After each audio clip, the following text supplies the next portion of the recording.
Salut, une vidéo sur la réciproque d'une fonction. Donc, si on vous avait une fonction quelconque, dans ce cas-ci, on pourrait faire une fonction qui associe les numéros, les chiffres 1, 2, 3, 4, 5, 6, 7 et disons, tiens, 8 au nombre suivant 3, 6, 9, 12, 15, 18, 21 et 24. Donc, on a une idée de c'est quoi la relation. Les variables indépendantes sont les nombres 1, 2, 3, 4, 5, 6, 7, 8.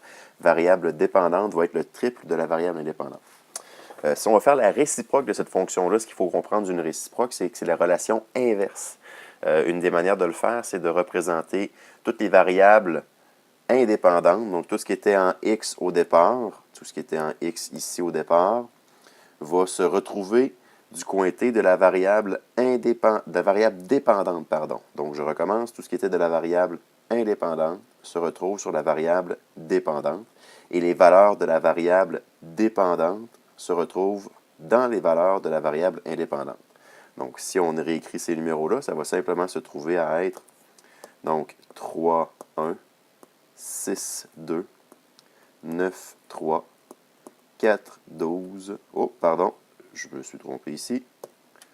On va avoir plutôt 12, 4, 15, 5, 18, 6, 21, 7 et 24, 8.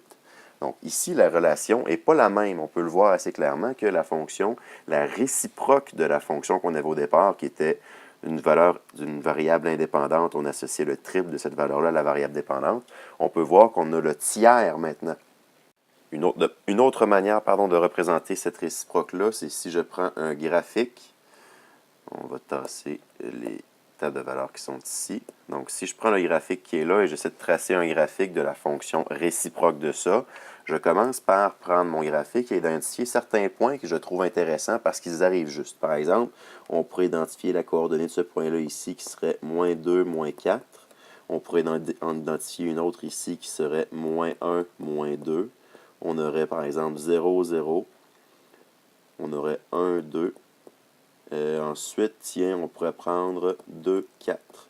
Donc, de cette relation-là, si on inverse au même titre que ce qu'on a fait tantôt, c'est-à-dire tout ce qui était les nombres associés à la variable indépendante vont devenir les nombres associés à la variable dépendante et l'inverse. On pourrait donc faire à partir d'un autre graphique la réciproque de cette relation-là en prenant les coordonnées des points que j'ai trouvés au départ et en inversant les coordonnées. Donc, moins 2, 4 que j'ai directement ici.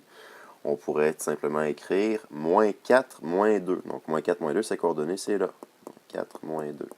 Ensuite, pour la coordonnée moins 1, moins 2, on pourrait la placer à moins 2, moins 1, juste ici.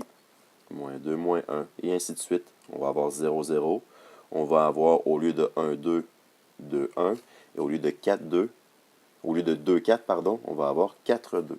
Donc, si on trace la droite qui passe par ces points-là, on va avoir la réciproque de notre fonction du point de vue graphique qui va ressembler à la ligne rouge que je viens de tracer.